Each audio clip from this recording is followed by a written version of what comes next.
샬롬, 예수도 알기 원하네 찬양하는 장미경입니다. 히말라야에 사는 고선족들은 사냥을 사고 팔기 위해 산비탈로 향한다고 합니다. 왜일까요? 그들은 사냥을 사고 팔 때 그 크기에 따라 값을 정하는 것이 아니라 사냥의 성질에 따라 값을 정하기 때문이랍니다. 산비탈 위에서는 사냥의 성질을 알 수 있다고 합니다. 그곳에 사냥을 놓아두고 살 사람과 팔 사람이 가만히 지켜본다고 합니다. 그래서 사냥이 산비탈 위로 풀을 뜯으러 올라가면 아무리 작고 마른 사냥이라도 값이 오르고 비탈 아래로 내려가면 몸이 크고 살이 쪘다 해도 값이 내려간다고 합니다. 왜냐하면 위로 올라가는 사냥은 현재는 힘들더라도 넓은 산허리에 풀들을 먹으며 건강하게 자랄 미래가 있지만 아래로 내려가는 사냥은 결국 협곡 바닥으로 향하게 돼 있고 그곳에 이르러서는 굶주려 죽기 때문이라고 합니다. 사람의 인생사 무엇이 다를까요? 인생의 역경을 회피하기보다 딛고 일어서기로 마음먹는다면 밝은 미래가 기다릴 것입니다. 하지만 타협하며 쉽고 빠른 길로만 향한다면 결국 불행한 삶으로 빠질 수 있지 않을까요? 신성욱 목사님의 글입니다. 하나님의 때는 언제나 정확하고 선하다. 한 나라의 리더십은 누가 쥐고 있느냐에 따라 천차만별로 달라진다. 나라의 운명이 지도자 한 사람에게 달려있다고 해도 과언이 아니다. 중국의 시진핑이 주석이 되고 나서 교회를 불태우고 신자들을 처형시키는 등 기독교에 엄청난 핍박을 가한 적이 있었다. 교회가 시뻘겋게 불타는 모습을 뉴스를 통해 적지 않게 보아왔다. 당시 수많은 중국 내 선교사들이 추방을 당하고 친구 선교사들도 그때 돌아와 지금까지 국내에서 지내고 있다. 만일 시진핑이 아닌 다른 이가 권력을 잡았다면 그처럼 복음 전파에 크게 방해하는 불행을 초래하지 않았을 텐데 생각만 해도 속이 상한다. 이런 일을 지켜보노라면 어째서 하나님은 그런 일에 침묵을 지키시는지 이해가 가지 않을 때가 많다. 하나님이 역사하시면 무얼 못하시겠는가? 그런데도 그분이 아무 간섭도 하시지 않은 채 손 놓고 계시는 것처럼 느껴질 때가 많아 애가 타거나 절망에 빠지는 일을 많이 경험한다. 지금 우리나라도 마찬가지다. 이제 낙심과 절망을 넘어서서 아예 자포자기하는 단계까지 이른 것 아닌가 싶기도 하다. 신, 불신을 막론하고 지금 되어가고 있는 현 상황을 보면서 캐세라세라를 입에 달고 사는 이들이 늘어나고 있다. 세상은 물론 교회 안에서도 악인들이 활개치고 극성이니 정말 살맛이 나질 않는다. 우리 하나님이 왜 이런 상황들을 방관하시는지 나 또한 이해가 가질 않는다. 과연 하나님은 이 상황을 파악 못하신 채 주무시고 계신 것일까? 그게 아니라면 왜 교회와 신자들이 어려움을 당하고 복음 전파에 해가 되어감에도 아무런 반응이 없으신 걸까? 이럴 때 하나님의 생각과 우리의 생각이 같지 않음을 잘 인식해야 함을 절감한다. 그렇다. 우리 하나님은 죽은 분이 아니시다. 바보가 아니시다. 상황 파악을 못하시는 분도 아니시다. 우리가 그분의 깊은 뜻을 제대로 헤아리지 못할 뿐이다. 1970년대 중국 문화 대혁명 한가운데 모든 종교는 반혁명 사상으로 간주되어 철저히 금지되었다. 그러나 그 어떤 핍박도 신앙의 불을 끄지는 못했다. 어느 도심 외곽 허물한 한 가정집 지하실에서 20여 명의 성도들이 조용히 예배를 드리고 있었다. 성경은 손으로 직접 필사한 한 조각들이었고 찬송은 입술로만 흥얼거렸다. 그날 말씀을 전하는 한 사람이 있었다.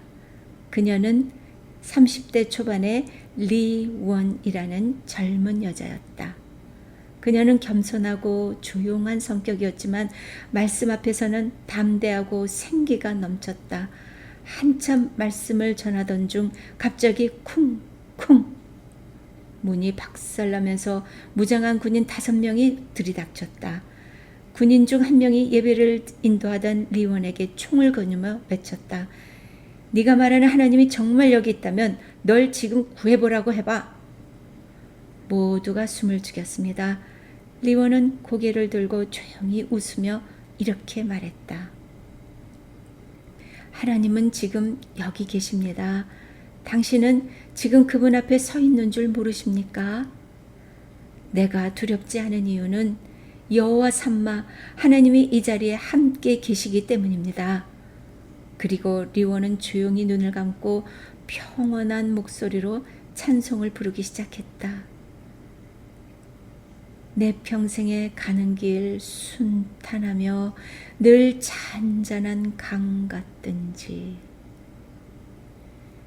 그녀의 찬송은 점점 확신으로 바뀌었고 성도들은 하나둘 따라 부르기 시작했다.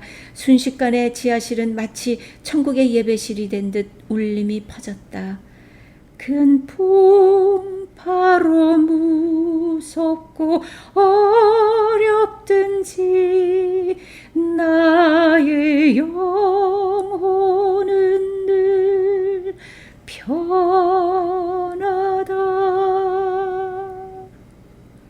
그 순간 총을 들고 있던 군인의 손이 심하게 떨리기 시작했다. 그의 얼굴이 창백해졌고 눈은 공포로 흔들리고 있었다. 그는 헐떡이며 총을 내려놓더니 아무 말도 하지 않고 도망치듯 그곳을 빠져나갔다. 며칠 후 같은 복장을 한 남자가 조용히 그 지하실을 다시 찾았다. 놀랍게도 그는 예배를 방해했던 바로 그 군인이었다. 그는 리온 앞에 무릎을 꿇고 울먹이며 이렇게 말했다. 그날 나는 분명히 느꼈습니다. 그 자리에 누군가가 있었습니다. 나를 쏘지 못하게 나를 멈추게 만든 힘이 있었어요. 나는 당신 곁에 하나님이 계신다는 걸 부정할 수 없었습니다. 하나님의 때와 우리가 바라는 때가 늘 일치하진 않습니다. 그때는 오직 하나님만 아신다. 우리가 알아야 할 유일한 사실은 그분의 때는 언제나 정확하고 선하다는 사실이다. 리원이라는 여성 전도자가 경험한 바대로 우리 하나님은 지금도 살아계시고 그분이 뜻하시는 때에 맞춰 아주 정확하게 역사하신다. 그것도 아주 확실하게 말이다. 히브리서 13장 5절은 이렇게 말씀한다. 내가 결코 너희를 버리지 아니하고 떠나지 아니하리라 하셨느니라. 한동안 기독교 말살 정책을 펼쳤던 시진핑의 권력도 이제 끝이 보이는 듯하다. 러시아의 푸틴이나 김정은 시대도 곧 종말을 고할 것이다.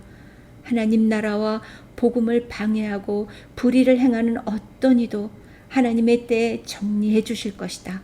우리가 할 유일한 일은 우리를 사랑하셔서 자녀로 불러주신 분이 결코 버리거나 떠나지 않으시고 선한 방향으로 인도하실 것이란 사실이다. 그걸 굳게 믿고 신뢰하면서 날마다 하나님께 감사로 영광 돌리며 살았으면 좋겠다. 감사해. 시험이 닥쳐올 때에 주께서 인도하시니 두려움 없네.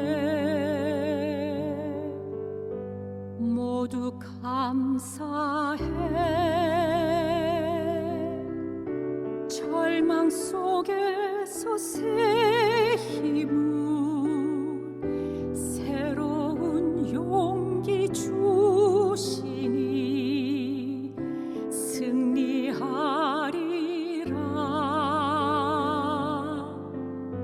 나의 모든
시험이 닥쳐올 때에 주께서 인도하시니 두려움 없네. 모두 감사해. 절망 속에서 새 힘을 새로운 용기 주시니 승리하리라.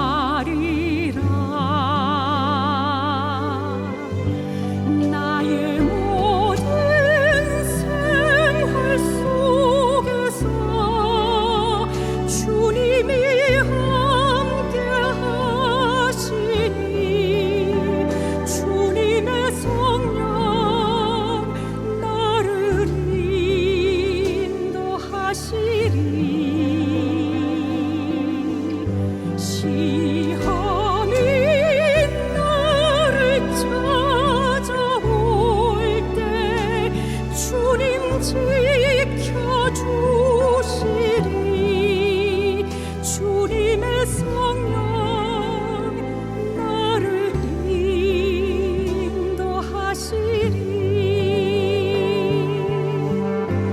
나의 모든 생활 속에서 주님이 함께 하시니 주님의 성령 나를 인도하시리. 시험이 나를 찾아올 때 주님 지켜주시리. 주님의 성령 나를 인도하시리.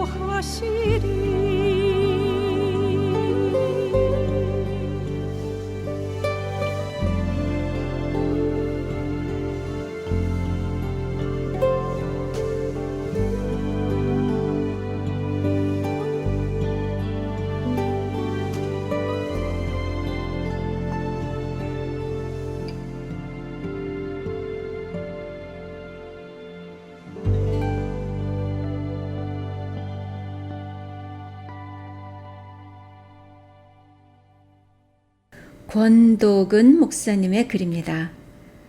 C.S. 루이스는 이렇게 말했습니다. 천국은 못 가는 경우란 없다. 천국은 안 가는 경우만 있다. 결국 자기가 거부하는 것이다. 지독하고 끈질기게. 그리고 지옥을 선택하는 것이다.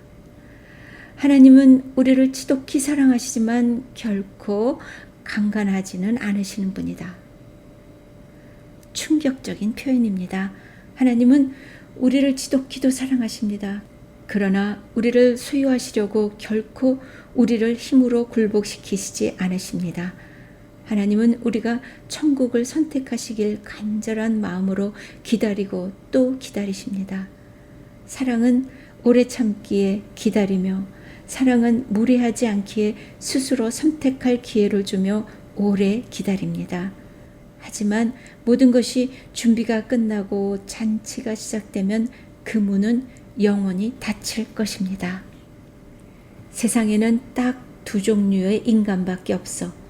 하나님께 당신의 뜻이 이루어지이다 라고 말하는 인간들과 하나님의 입에서 끝내 그래 네 뜻대로 되게 해주마 라는 말을 듣고야만 하는 인간들.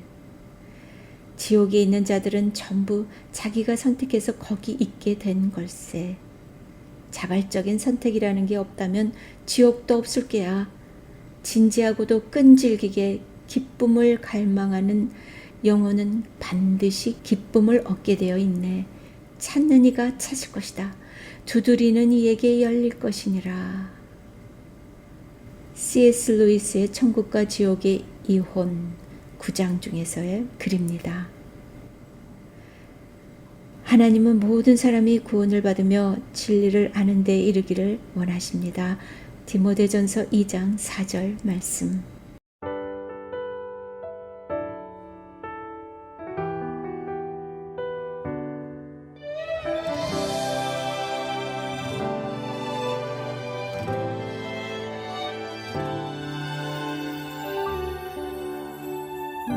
무명이어도 공허하지 않은 것은 예수 안에 난 만족함이라. 가난하여도 부족하지 않은 것은 예수 안에 오직 나는 부요함이라. 고난 중에도 견뎌낼 수 있는 것은 주의 계획 믿기 때문이라. 실패하여도 일어설 수 있는 것은 예수 안에 오직 나는 승리함이라. 난 예수로 충만하네. 난 예수로 충만하네. 난 예수로 충만하네. 영원한 왕 내 안에 살아 계시네.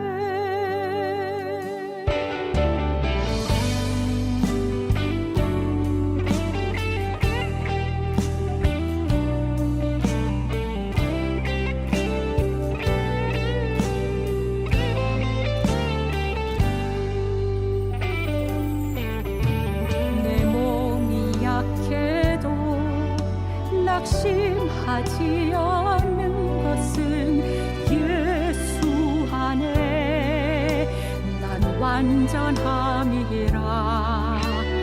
화려한 세상 부럽지 않은 것은 난 예수로 충만함.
류응열 목사님의 글입니다. 내가 나흘 만에 다시 살아난다면, 내가 만일 나사로가 되어 죽었다가 나흘 만에 다시 살아난다면 심장이 뛰고 있다는 것을 자주 확인하리라. 그 심장의 피가 손가락 마디마다 흐른다는 사실이 얼마나 감탄할 만한 기적인지 알려주리라. 눈앞에 존재하는 모든 것에 의미를 부여하리라. 오르기 힘든 산봉우리도 펼쳐져 있든 아무렇게나 발에 채이는 돌멩이 하나로 굴러다니든 신이 창조한 고유한 가치가 새겨져 있으니 겸손하나 당당히 그 자리에 서 있으라 말하리라. 곁에 있는 사람이 얼마나 고귀한지 다시 보지 못할 사람을 대하는 마음으로 무인대에서 몇 년을 보내다가 처음 만난 사람처럼 내 전부를 들여 그를 사랑하라고 말해 주리라. 그것이 나의 하나님을 사랑하는 가장 확실한 증거이니까. 내가 단 한 번이라도 나사로처럼 죽었다가 살아난다면 새벽을 깨우는 새소리가 얼마나 고마운지, 귓가에 스치는 바람소리가 얼마나 신비로운지, 어린아이 웃음소리를 듣지 못하는 사람들에게 잠시 걸음을 멈추고 서서 귀를 기울여 보라고 말해주리라. 슬픔에 지친 사람의 손을 포근하게 잡아주리라.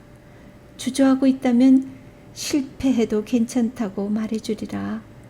넘어진 사람을 보면 결코 지나치지 않으리라. 조금 지루한 말이라도 온 마음으로 들어주리라. 내가 죽었다가 잠시라도 다시 살아날 수 있다면 젊은이들에게 절망을 두려워 말라고 말해주리라. 눈물이 없는 삶을 꿈꾸지 말라고 말해주리라. 정상에 오르는 순간보다 비탈길을 오를 때가 보람있다고, 꽃봉우리 안에서 누리는 안락함보다 꽃을 피우는 기쁨이 크다고 말해주리라. 내가 정말 죽은 자리에서 잠시라도 다시 살아난다면 배우지는 못했지만 사람들 앞에서 한 번쯤은 춤을 추리라. 리듬에 맞춰 제대로 몸을 움직이지는 못해도 나의 눈빛으로 살아있음이란 어떤 것인지 말해 주리라. 손과 발, 입모양 하나하나에 넘치는 희열을 담으리라. 나로 인하여 마음이 상한 사람에게 용서를 구하리라. 인생 어느 한순간이라도 불편하게 한 사람을 축복하리라. 매일 시를 쓰는 마음으로 사람들과 즐겁게 대화하리라. 소박한 일상의 언어에도 향기로 남을 품격을 담으리라. 나 자신이 소중한 것처럼 그도 소중한 것을 알기에 내가 나사로처럼 다시 살아날 수 있다면 사람들마다 눈을 향해 분명하게 들려주리라. 눈에 보이는 세상이 전부가 아니라고. 보이지 않는 영원한 세상이 우리 곁에 있다고. 우리를 창조하신 신이 우리를 사랑한다고. 내가 죽은 나사로가 되어 다시 살아나는 일은 없을 것이다. 그러나 그런 심정으로 오늘 하루 살아갈 수는 있다. 죽은 자가 살아난 마음으로 매일 감격할 수는 있다. 오늘이 인생 마지막 날처럼 소중하게 붙들 수는 있다. 그렇게 주어진 삶을 보내고 언젠가 죽음 앞에 설 것이다. 세상 떠나는 순간에 남기고 싶은 한마디, 창조주 앞에 서는 그 순간 부르고 싶은 노래가 있다. 지상에서 주어진 날 동안 눈물 지는 아픔도 많았지만 하나님이 허락한 삶은 순간마다 아름다웠노라고. 호흡하는 모든 날은 찬란하고 경이로웠노라고.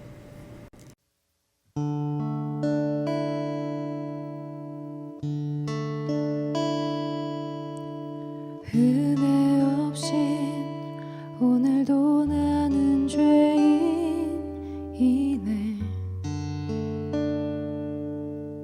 예수 알기 원한의 제작진행에 찬양하는 장미경이었습니다. 다음 주에 만나요. 샬롬. 생명의 양식 되신 예수여,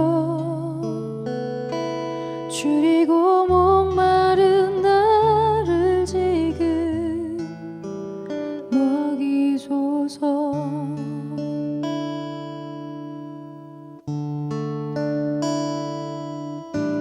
나를 위한 십자가 대신 지신 예수, 내가 찬양합니다.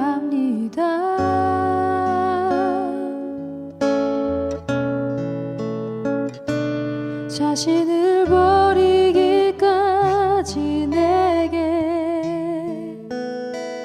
그 크신 하나님의 사랑을 보이셨네.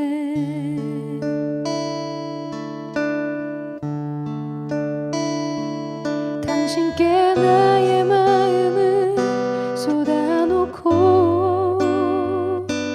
엎드려 두 손 들고 죄를 고하니 흰 눈보다 희게 양털보다 희게 나를 깨끗하게 하소서.